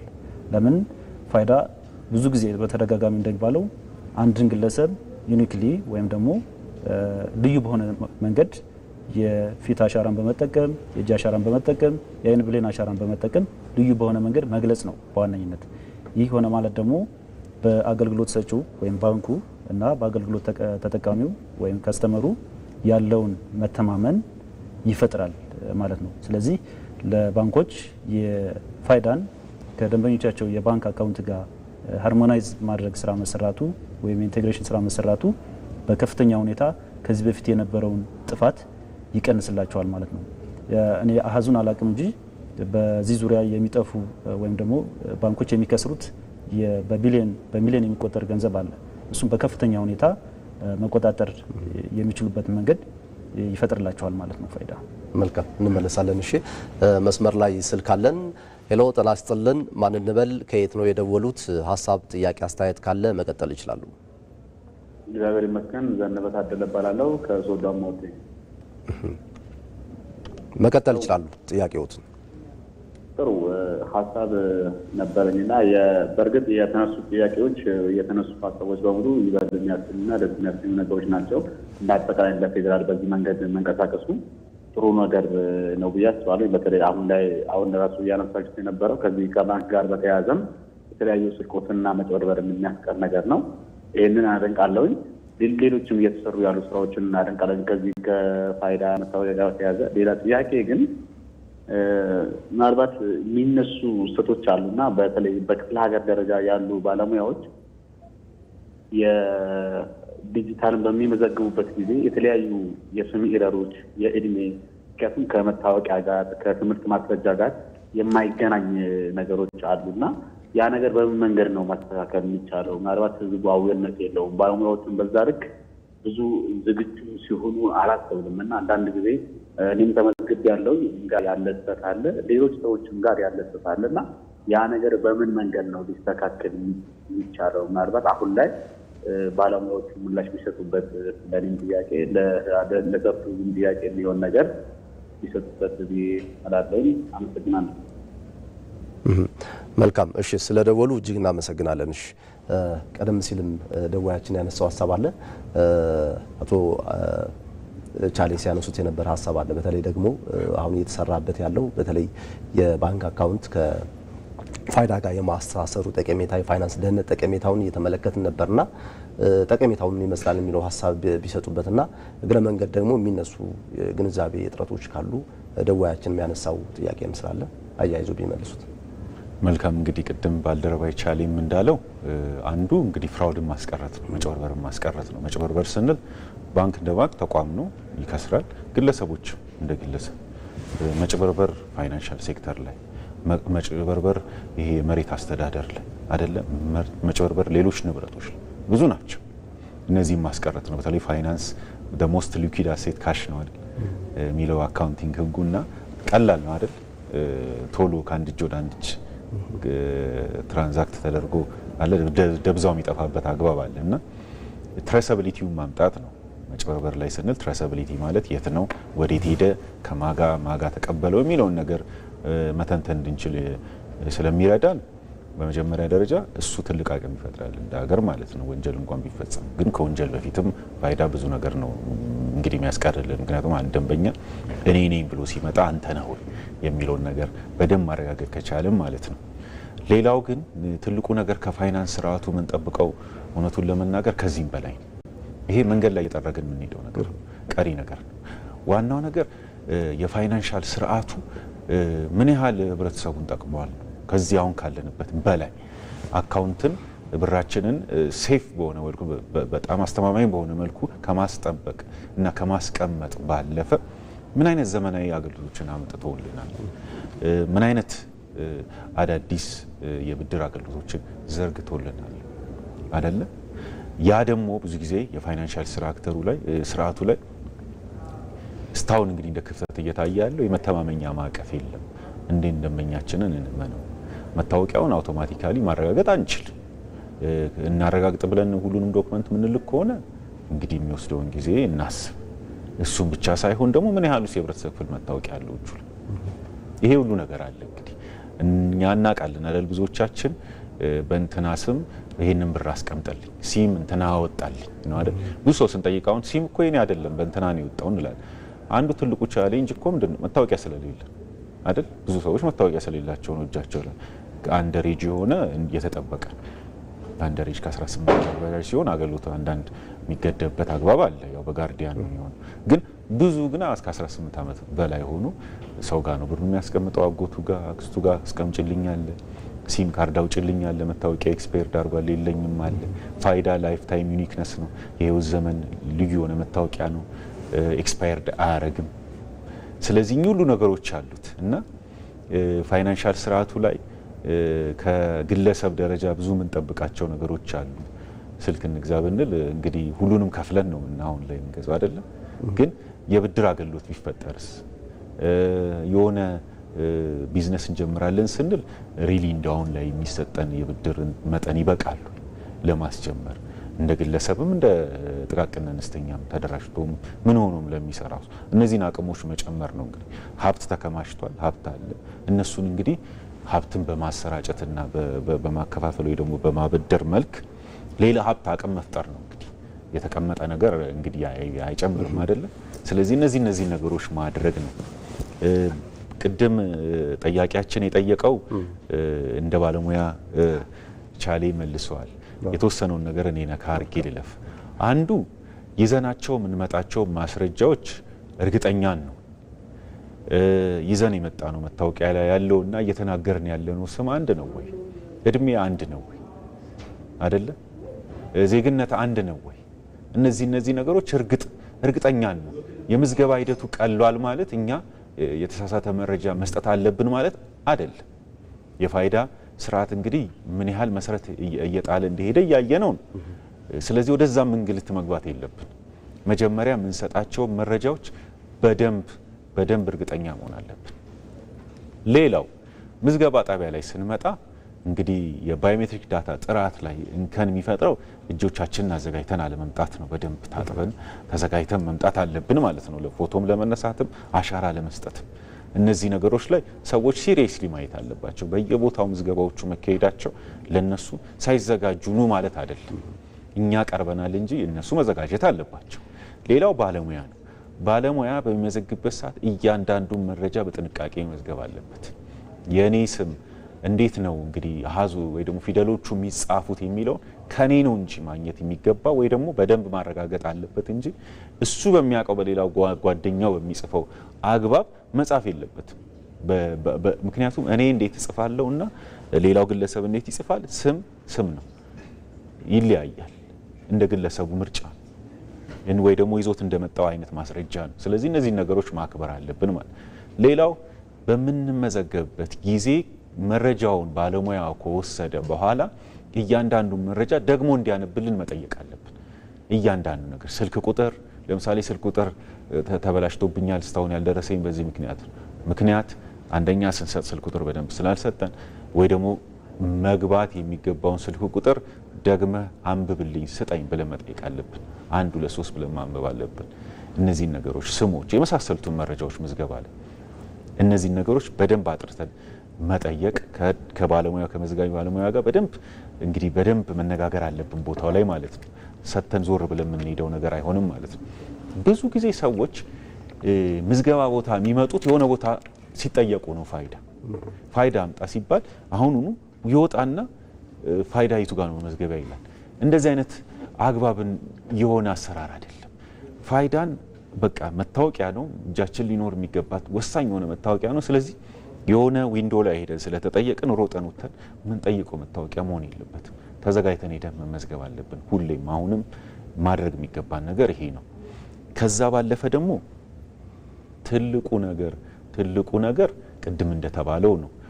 ቴሌጋ ያለው እኮ ፈጣን ናቸው፣ ቶሎ ቴክስት ይደርሳል። ስለዚህ ኢትዮጵያ ፖስታ ጋር የተመዘገብኩትን ትቼ ድጋሚ እዛ ጋር ሄጄ ልመዝገብ። እንደዚህ አይነት ነገሮች መኖር የለባቸው። አንዴ ከተመዘገብን በኋላ መጠበቅ አለብን። ኮከብ 9779 መሰላል ላይ ምዝገባው የቱ ጋር ደርሷል፣ ምን ደረጃ ላይ ነው የሚለው መረጃዎችን በቀላሉ መጠየቅ እንችላለን። እነዚህ ነገሮች መጠቀም ነው። ሌላው ደግሞ ሶሻል ሚዲያ ላይ ነው። ሶሻል ሚዲያ እኛ ላይ ልዩ የሚያደርገው ምንድነው? አንድ ጥያቄ ከተጻፈ አስተውለ ከሆነ የኛ ባለሙያዎች ቁጭ ብለው ለዛ ጥያቄ መልስ ይሰጣሉ። ስለዚህ እነዚህ ነገሮችን መጠቀም ነው ያለብን። ቴሌግራም ላይም ሆነ ፌስቡክ ላይም ሆነ ቲክቶክ ላይም ሆነ አለ ቁጭ ብለን ነው የምንጠብቀውና እነዚህ ነገሮች መጠቀም ነው። ይሄ ሁሉ ሆኖ ግን ስህተቶች ደግሞ ሊፈጠሩ የሚችሉበት አግባብ ይኖራል። አንዳንዴ የኛ የሰጠነውን ማስረጃ ባለሙያው ሊያሳስት ይችላል፣ ወይ ደግሞ እኛም ደግሞ የሰጠነው ማረጃ አሳስተን ሊሆን ይችላል። የሰጠነው ሁለት ነገር ነው ያለው። የኛ ባለሙያዎች አሳስተው የሰሩት ስራ ካለ ምንም ማስረጃ ሳንጠይቅ፣ ምክንያቱም የተያዘ ማስረጃ ስላለ እዛው ላይ ኦንላይን ስንል በስልካችን አክሰስ አድርገን ወይ በላፕቶፕ ወይ በሞባይል አክሰስ አድርገን ማስተካከል እንችላለን። እኛ ማስተካከል እንኳን ማንችል ከሆነ በአቅራቢያችን ያሉ የዲጂታል ሲስተምን እንግዲህ ኦፕሬት ማድረግ የሚችሉ ግለሰቦች ካሉ ምናምናቸው እነሱ ድጋፍ እያደረጉልን ማስተካከል እንችላለን። ማስረጃ አንጠይቅም። እኛ ማስረጃ አሳስተን ከሆነ በማለማያ ስህተት አይ እኔ የሰጠሁት እድሜ ስህተት ነበረ፣ አይ እኔ የሰጠሁት ስም ስህተት ነበረ እንዲህ አልነበረም፣ አይ እኔ የሰጠሁት ማስረጃ ይሄ ስህተት ነበረ ስንል ግን ያንን የተሳሳትነውን መረጃ ሊያርምልን እንደ ማስረጃ የምናቀርበው ዶክመንት አቀርበን ማስተካከል እንችላለን። ይሄም በኦንላይን ነው። ለምሳሌ አሁን ስሜን አሳሳትኩኝ አይደለ? ስለዚህ የልደት ሰርቲፊኬት ካለኝ የልደት ሰርቲፊኬቲን በማያያዝ ኦንላይን ይሄንንም ሲስተም ላይ ገብቼ መረጃውን አስተካክዬ ማስረጃም ያለ ከዛ የኛ ባለሙያዎች ከጀርባው ነው ማስተካከል ይችላሉ ማለት ነው። ስለዚህ እነዚህን እንግዲህ አሁን ቅድም የጠቀስኳቸውን ሁሉ ነገሮች ማንኛውም ነዋሪ ዜጋ ሆነ ኢትዮጵያ ያልሆነም ቢሆን ለፋይዳ ብቁ ሆኖ መመዝገብ የሚችል ሁሉ ታሳቢ አድርጎ መሄድ አለበት። ግን ትልቁ ነገር እኛና መዝጋቢው ጋር ያለን እንግዲህ ኢንተራክሽን ነው የሚወስነው። እኛ ይዘነው የቀረብነው ማስረጃ ነው የሚወስነው። እኛ ደግሞ ከምዝገባ በኋላ የምናደርጋቸው አክቲቪቲዎች ቅድም እንዳልኩት ምዝገባ ቁጥሬ የት ደርሶ ይሆን ስንል ኮከብ 9779 መሰላል አንዳንዴ ደግሞ ስልካችን ላይ ቴክስት ተልኮልን ሁላ እኮ ዴሊት እናደርገዋለን እንዘነጋለን አይደል? እንደዚያም ሲሆን ኮከብ 9779 መሰላል አድርገን ማስላክ እንችላለን ወደ ተመዘገብንበት ስልክ። ይሄ ሁሉ አማራጮች አሉና ይሄንን በመጠቀም ከእንደዚህ አይነት ስህተቶችም መዳን ይቻላልም የበለጠ ደግሞ ከኛ ጋር ብዙ አገልግሎቶች ማግኘት ይቻላል ማለት ነው። መልካም እንግዲህ እንደ ባለሙያ አሁን የተነሱ ጥያቄዎች አሉና ተጨማሪ ሀሳብ ካሉት በተለይ የእድሜ ገደብም ይነሳል፣ የስም ስህተት ግድፈትም በደንብ አብራርቶታል። ደዋያችንም ያነሱ ጥያቄ አለ እንደ ባለሙያ ቢያብራሩ። ያው በመጀመሪያ ላይ ሳሚናስ እንዳለው እንግዲህ የምዝገባ መሳሪያዎቻችን በሁሉም የምዝገባ ጣቢያዎች በሁሉም ቦታዎች አሉ ማለት ተመዝጋቢዎች አስፈላጊውን መረጃ ሳይዙ በሚፈልጉበት ቦታ በሚፈልጉበት ሰዓት ሄደው ተመዝገቡ እንደማለት አይደለም። ከነሱ የሚጠበቅ አለ፣ ከምዝገባ ባለሙያዎችም የሚጠበቅ ነገር አለ። አሁን እንግዲህ ፋይዳ በሚመዘገቡበት ሰዓት በጣም ውስን የሆነ መረጃ ነው የምዝገባ ባለሙያዎች የሚጠይቋቸው። እሱን ለማድረግ ደግሞ የስምምነት ቅጽ አለ ወይም ደግሞ ኮንሰንት የምንለው አለ። ኮንሰንት የተመዝጋቢው ኮንሰንት ላይ የሚያሰፍራቸው ወይም የሚሞላቸው መረጃዎች አሉ፣ ውስን መረጃዎች ወይም ደግሞ ዲሞግራፊክ ዴታ የምንላቸው ማለት ነው። የስነ ህዝብ መረጃዎች አሉ። እነሱን መሰረት አድርጎ ነው የምዝገባ ባለሙያው ያንን የዲሞግራፊክ ወይም የስነ ህዝብ መረጃ ወደ ፋይዳ ሲስተሙ የሚያስገባው ማለት ነው። አሁን ምንድነው እየሆነ ያለው? ተመዝጋቢዎች ወይም ደግሞ ማንበብ መጻፍ የማይችሉ ዜጎች ሊኖሩ ይችላሉ። ያን ነገር ደግሞ ማኔጅ እንዲያደርግ ወይም ደግሞ ክትትል እንዲያደርግ አስፈላጊውን ስልጠና ለምዝገባ ባለሙያው ተሰጥቶታል። ነገር ግን ያ የተሞላውና እነሱ ያመጡት እንደ ተጨማሪ ማስረጃ የሚሆኑ ልክ እንደ ቀበሌ መታወቂያ፣ መንጃ ፍቃድ፣ ሌሎችም የማንነት ማረጋገጫ መታወቂያዎች ወይ ማስረጃዎች ሊኖሩ ይችላሉ።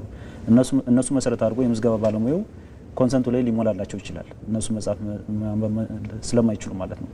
በዛ ሰዓት አንዳንድ ስህተቶች ሊፈጠሩ ይችላሉ። የስልክ ቁጥር ስህተት ሊፈጠር ይችላል።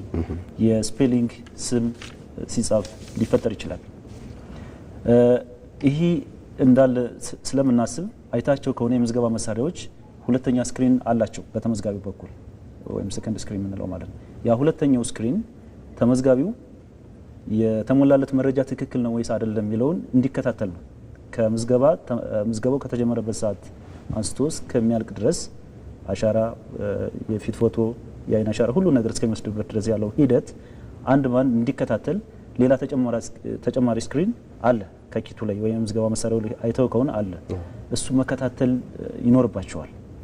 እዚህ ላይ ስህተት ካለ ስሜ ተሳስቷል፣ ስልክ ቁጥር ተሳስቷል ማለት ይችላል።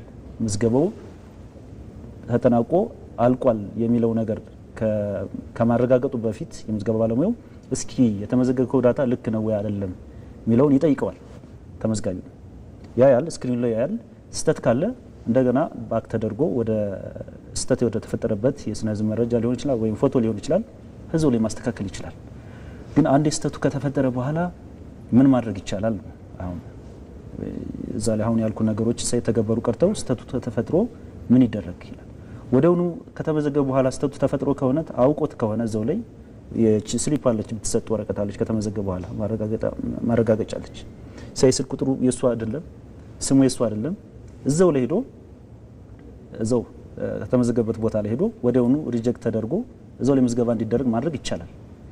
ግን ከሳምንታት ከ3 ቀን ወይም ከዛ በላይ ከቆየ ስልክ ተሳስቶ ሊሆን ይችላል ኦር ደግሞ ሌላ ስሙ ተሳስቶ ገባለት መሴጅ በሁሉም የምዝገባ ጣቢያዎች ላይ እንግዲህ በሚባል ደረጃ አፕዴት ሴንተሮች አሉ። የተመዘገቡ ዳታዎችን ስህተት ሲፈጠር ማሻሻል እንዲችሉ በሚል ሁሉም ቦታዎች ላይ አፕዴት ወይም ደግሞ የመረጃ ማሻሻያ ተቋማት አሉ ወይም ደግሞ ምዝገባ ጣቢያዎች አሉ። ቅድም ሳሚናስ እንዳለው ደግሞ ቀላል ከሆኑ በምዝገባ ባለሙያው ስህተት የተፈጠሩ ከሆኑ በስልካቸው ቀጥታ የኛ ድረገጽ ላይ በመግባት ኮሬክሽን እንለዋለን እሱ ገብተው ማስተካከል ይችላሉ። ግን ሰሚት ካረጉት በኋላ በእኛ በኩል አፕሩቭ ይደረጋል። የተስተካከለው መረጃ በስልካቸው እንደገና በኤስኤምኤስ በኩል ይገባላቸዋል። ሌላም ደግሞ እንደዚህ አፕሊኬሽኑ አለ የፋይዳ አፕሊኬሽን ስልካቸው ላይ ከዛም ገብተው አፕዴትድ የሆነውን ዳታ ማየት ይችላሉ። ሶ ካርድን ፕሪንት ማድረግ ይሁን ወይም አገልግሎት ለማግኘት ይሁን ከዛ ላይ ካረጋገጡ በኋላ መሄድ ይችላሉ። ግን አሁን እየሆነ ያለው ምንድነው በምዝገባ ወቅት ተመዝጋቢውና መዝጋቢ ባለሙያ አንዳንዴ ክፍተቶች ሊፈጠሩ ይችላሉ። ተመዝጋቢው ወረፋ በሚበዛበት ሰዓት ለመፍጠን ሲል የሚፈጥረው ክፍተትም ሊኖር ይችላል። ቅድም እንዳልኩ ማንበብ መጻፍ ማይችሉ ወር ደግሞ መስማት የተሳናቸው ወገኖችም ሊኖሩ ይችላሉ። እነዚህ ላይ ትኩረት አድርገን እየሰራ ነው። ለምሳሌ ሲስተሙ ላይ የሚጨመሩ ፊቸሮች አሉ። ወደፊት መስማት የማይችሉ ሰዎች ወይም ደግሞ ማየት የማይችሉ ሰዎች ካሉ እሱን ሰፖርት እንዲያደርግ ሲስተሙ ላይ የሚጨመር ፊቸር አለ እየሰራንበት ነው ያለነው። ሶ በሱ መልክ እንደዚህ አይነት ስህተቶችን ማስተካከል እንችላለን። ኦልሬዲ ስህተቱ ከተፈጠረ ግን ቅድም እንዳልኩ የምዝገባ ጣቢያዎች ጋር በመሄድ እንደዚህ የፎቶ ችግር ካለ ሄዶ ምዝገባ ጣቢያውን ማስተካከል ይችላል። የስፔሊንግ ምናምን ከሆነ ግን ስልኩ ላይ ራሱ ኮሬክሽን ይላል እዛ ላይ ገብቶ ማስተካከል ይችላል። ወር ሙሉ ለሙሉ ስሜ ይሄ ነው ብሎ ከሆነ ጊዜ በኋላ ከመጣ ደግሞ የፍርድ ቤት ማረጋገጫ ያስፈልጋል። እሱ ሲሆን ደግሞ ያን የፍርድ ቤቱ ማረጋገጫ ይዞ ምዝገባ ጣቢያው ጋር በመሄድ ቀጣ ስሙ መቀየር የሚችልበትን ሚንስ መፍጠር ይቻላል ማለት ነው። ሶ በዚህ አግባብ ስህተቶች ሲፈጠሩ ደንበኞች አገልግሎት ማግኘት ይችላሉ ማለት ነው። መልካም። በዚህ ላይ ወደ ሀረር ስቱዲዮ እናቀናለን። አቶ ሳዳት እንግዲህ ውይይታችን የተከታተሉ እንደሆነ ተስፋ እናደርጋለን። በተለይ ደግሞ ዲጂታል ኢትዮጵያ ለመገንባት የፋይዳ ሚና ወይም አስተዋጽኦ ምንድነው? በተለይ ደግሞ 2030 ላይ የተቀመጡ እቅዶች አሉ። እነሱን ለማሳካት እንደ መንግስትም እንደ ህዝብም ከማን ምን ይጠበቃል ብለው ያስባሉ? መጨረሻ በአጠቃላይ ሀሳቡትም በጣም አመሰግናለሁ። የዲጂታል 2030 ስትራቴጂ እንግዲህ ኢንክሉሲቭነስ ወይንም ደግሞ አሳታፊነትን እንደ ቁልፍ ተግባር ነው የሚያስቀምጠው። ምንድነው በአሁኑ ጊዜ እንደሚታወቀው በሀገሪቱ አሉ ተብሎ ከሚታሰበው ከ120 ሚሊዮን በላይ ህዝቦች ውስጥ ምን ያህሉ በፎርማሉ ኢኮኖሚ ታቅፏል የሚለውን ስንመለከት በጣም አነስተኛ ቁጥር ያላቸው ናቸው። ለምሳሌ ቲን ነምበር እንኳን ያላቸውን ብንመለከታቸው ከ3 ሚሊዮን እስከ 5 ሚሊዮን አካባቢ የሚደርስበት ሁኔታ አለ። የባንክ አካውንት ያላቸውን ዜጎች ብንመለከት ከሁለት ሰው አንድ ሰው የባንክ አካውንት ያለበት ሁኔታ አለና ከዚህ ጋር በተያያዘ ምንድነው እነዚህን አገልግሎቶች ዜጎች እንዲያገኙ በቅድሚያ በመጀመሪያ ሊያሟላቸው የሚገቡ ነገሮች ምንድናቸው? ሰነድ ነው። የፋይዳ ዲጂታል መታወቂያ እንግዲህ 3 ፒላሮች አሉት። ከዚህ ጋር በተያያዘ አንዱ ኦፖርቹኒቲ ነው። ኦፖርቹኒቲ ዜጎች ማንነታቸውን የሚገልጽ ትክክለኛ ማንነታቸውን የሚያሳይ አይደንቲቲያቸውን የተለየ አድርጎ የሚያስቀምጥ ሰነድ እንዲኖራቸው ያስችላል ማለት ነው። ሌላው እንግዲህ በቀጣይ በመንግስት ተቋማት የሚሰጡ አገልግሎቶችን 98 በመቶ በዲጂታል የማድረግ እቅዶችም እንዳሉ ይታወቃልና ከዚህ ጋር በተያያዘ ዜጎች በዚህ የዲጂታል ሲስተም ለመጠቀም በቅድሚያ ሰነድ ሊኖራቸው ይገባል። ያ ሰነድን ይዘው ከተገኙ በኋላ አክሰሶች እንዲያገኙ ያደርጋል ማለት ነው። ይህ አክሰስ የምንለው ምንድነው? አገልግሎቶች በዲጂታል በሚሰጡበት ጊዜ ማንኛውም ዜጋ እንግዲህ ባለበት ቦታ ሆኖ አገልግሎት ሰጪ ተቋማት ጋር በአካል መገኘት ሳይጠበቅበት የፈለጋቸውን አገልግሎቶች ከቀበሌ ሊሆን ይችላል፣ ከወረዳ ሊሆን ይችላል፣ ከመንግስት ተቋማት ሊሆን ይችላል፣ ከተለያዩ አገልግሎት ሰጪ ሰጪ ተቋማት የሚያገኛቸውን አገልግሎቶች ወደ እነዛ ተቋማት ሄዶ በአካል መገኘት ሳይጠበቅበት ባለበት ቦታ ሆኖ አገልግሎቶቹ በራሱ ወደሱ መጥተው እንዲገለገል የሚያስችል ሁኔታ እንዲፈጠርለት የሚያደርግ ነው። ለዚህ ደግሞ የሚያስፈልገው አንዱና ትልቁ ነገር ምንድነው? ትረስት ነው። ምክንያቱም በተገልጋይና አገልጋይ መካከል አገልግሎት ሰጪና አገልግሎት ተቀባዩ መካከል ትረስት ወይንም ደግሞ መተማመን ካልተፈጠረ ይህንን ነገር ለማከናወን በጣም አስቸጋሪ ስለሚሆን የፋይዳ ዲጂታል መታወቂያ ለማለት ለዚህ እያንዳንዱን ግለሰብ ለሴኩሪቲ የባዮ ሜትሪክስን ስለሚጠቀም እያንዳንዱ ግለሰብ የራሱ የሆነ አይደንቲቲ መለያ ቁጥሮችም ስላሉት በዛ መልኩ የፋይዳ ዲጂታል መታወቂያ በየዕለቱ በርካታ መረጃዎችን የማረጋገጥ አገልግሎቶችን የሚሰጥበት ሁኔታ ይፈጠራል። የፋይዳ ዲጂታል መታወቂያን አንድ ሰው ወሰደ ማለት በማንኛውም የአገልግሎት ሰጪ ተቋማት ቢሄድ ተመሳሳይ ማንነት ነው የሚኖረው ማለት ነው። መሬት አስተዳደር ቢሄድ ተመሳሳይ ማንነት አለው። እንዲሁም በሌላ ተቋም በዛው በፋይናንስ ተቋም ሊሆን ይችላል። እዛም ሄዶ በሚገለገልበት ጊዜ የተለያየ ማንነት ሳይሆን አንድና ወጥ የሆነ ማንነት ያለው እንዲሆን የሚያስችል በመሆኑ በአገልግሎት ሰጪና በአገልግሎት ተቀባይ መካከል መተማመን እንዲፈጠር ያስችላል። መተማመን ከተፈጠረ ደግሞ አገልግሎቶች ይበልጥ እየተሳለጠ የዜጎችን ጊዜና ሀብት የሚቆጥቡ እንዲሆኑ የሚያስችላቸው ይሆናል ማለት ነው። መልካም፣ ለሰጡን ማብራሪያ እጅግ እናመሰግናለን።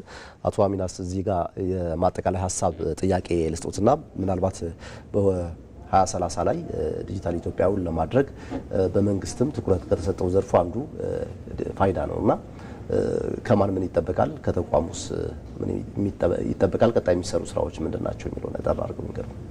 መልካም፣ እንግዲህ እንደ ህብረተሰብ አንዱ ቅድም እንዳልኩት የዲጂታል ስርዓት ውስጥ ጉልህ ተዋናይ ለመሆን ወይ ደግሞ አገልግሎቶችን በዲጂታል ለማግኘት ያው አንዱ ዲጂታል መታወቂያ መያዝ ነው። መመዝገቡ ምንም እንግዲህ ነገ የሚባል ጉዳይ አይደለም። እኛም 90 ሚሊዮን ስንል ይህንን የህብረተሰብ አካል ተንቀሳቅሶ እንዲመዘገብ ነው። እንደ ተቋም እኛ ፋይዳ የመዝገብ ስርዓቱን አመቻችተናል።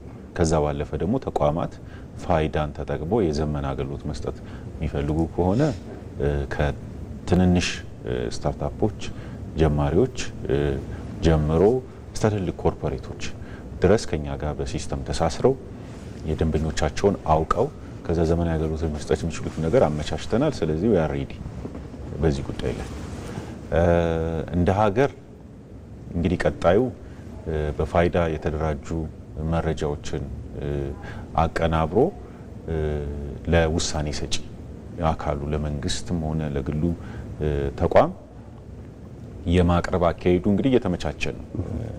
ዲጂታል ኢትዮጵያ 2030 ላይ በተለይ ዳታ ኤክስቼንጅ ፕላትፎርም የተባለው ትልቁ ነገር ዳታን እንግዲህ መቀያየር መረጃ መለዋወጥ እንድንችል የሚፈጥር አቅም ነው። እንግዲህ እንደ ድሮ ዳታ መቀያየር ማለት አንድ ተቋም ከአንድ ተቋም ጋር ሁሌ እንግዲህ ሲስተም እየተሳሰረ ሳይሆን አንድ ተቋም ከብዙ ተቋማት ጋር በአንዴ መረጃ መቀያየር የሚችልበትን እንግዲህ ምህዳር ነው የምንፈጥረው። አደባባይ ነው ሊሰራ የታሰበውና በዚህ ውስጥ ፋይዳ ትልቅ ሚና ይኖረዋል ማለት መረጃዎች ባለቤት አላቸው፣ ብዙ ጊዜ ነዋሪዎች ናቸው። ስለዚህ እነሱ በምን ላይ ያለ በፋይዳ ማለት ነው።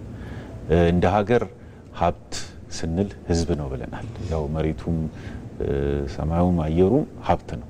ህዝብ ግን ወይ ደግሞ ግለሰቦች ነዋሪዎች ናቸው ትልቁ ሀብት እንደ ሀገርና እንደ ሀገር ሀብታችንን 1 2 3 ብለን ማወቃችን መረጃዎቻችን በዚህ መልኩ ማደራጀተን መሄዳችን ደግሞ ነገ ላይ ለምንፈልጋቸው አገልግሎቶች እዚህ ሰፈር ምን ያህል ሰው አለ፣ ምን ያህል አገልግሎት እንስጠው፣ የመብራት አገልግሎት፣ የውሃ አገልግሎት አይደል፣ የባንክ፣ የጤና የሚሉትን ነገሮች አደራጅተን በደንብ በተደራጀ መረጃ መልኩ ለመስጠት የሚያስችለን እንግዲህ ፋይዳ ነው።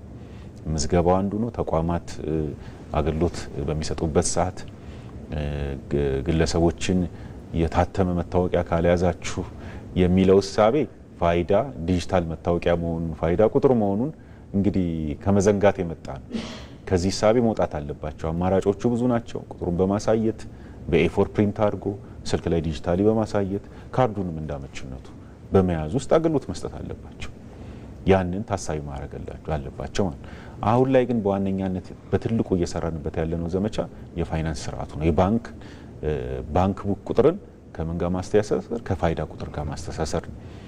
እንግዲህ ባንኮች ኦንላይን እያደረጉት ነው። እሱ ብራንችም ሳትመጡ ቅርንጫፍም ሳትመጡ ስልካችሁ ላይ ሆናችሁ ይሄን ነገር ማስተሳሰር ትችላላችሁ እያሉ ነው። ደንበኞች ይሄን ነገር እንግዲህ ጋጀት ወይ ደግሞ ስልኩ ኑሯቸው ማስተሳሰር ከቻሉ እሰየው፣ ካልቻሉ በሌላም ሰው ስልክ በሚያሙት ሰው ስልክ ላይ እነዚህን ማስተሳሰራዎች ማካሄድ ይችላሉ። ሌላው ቅርንጫፍ ላይ ሄደው እነዚህን አገልግሎቶች ደግሞ በተለይ የቅርንጫፍ ባለሙያዎች ሲስተሞቻቸውን ባለሙያዎቻቸውን አዘጋጅተው ይሄንን እንግዲህ በተቀላጠፈ መልኩ እንዲያስተናግዱ ነው እንግዲህ በደንብ የምናበረታታው። ዲጂታል ኢትዮጵያ እንግዲህ በህብረተሰብ በመንግስት ተሳትፎና አጠቃላይ ትብብር የሚገነባ ሀገር ነው ያለን። መንግስት ለህዝብ ይሰራል፣ ህዝብ ከመንግስት ጋር ይሰራል ማለት ነው። ይሄ ነው ትልቁ ሐሳብ። መልካም ጥሩ ማብራሪያ ነው የሰጡት። እንግዲህ ካለን ሰዓት አንፃር ውይይታችን በዚህ እንቋጫለን። የተወደዳችሁ ተመልካቾቻችን ፋይዳ ለዲጂታል ኢትዮጵያ በሚል በዛሬው የዳጉ የቀጥታ ስርጭታችን እዚህ እንግዳ ጋብዘን ውይይት አድርገን ነበረ። አቶ አሚነስ ሰይፉ የባለድርሻ አካላትና የኮሚኒኬሽን ዳይሬክተር ናቸው። ቻሌ አምባዬ ደግሞ እንደዚሁ የምዝገባ ኦፕሬሽን ከፍተኛ ባለሙያ ነበሩ። ከሀረር ስቱዲዮ በማቅረብ ደግሞ አቶ ሳዳም መሐመድ የሀረር ክልል ወሳኝ ኩነት ምዝገባ ኤጀንሲ ኃላፊ ነበሩ። ውይይታችን ይህን ይመስል ነበር። ስለነበረን ቆይታ እጅግ እናመሰግናለን። እኛም እናመሰግናለን። የተወደዳችሁ ተመልካቾቻችን ከኢትዮጵያ ብሮድካስቲንግ ኮርፖሬሽን የዳጉ የቀጥታ ስርጭታችን ፋይዳ ለዲጂታል ኢትዮጵያ የሚል ያደረግነው ውይይት ይህን ይመስል ነበር። ውይይቱን ወደ እናንተ በማድረስ እኔ ሰለሞን ንጉስ አብሬያችሁ ቆየሁኝ። ጤና ይስጥልን።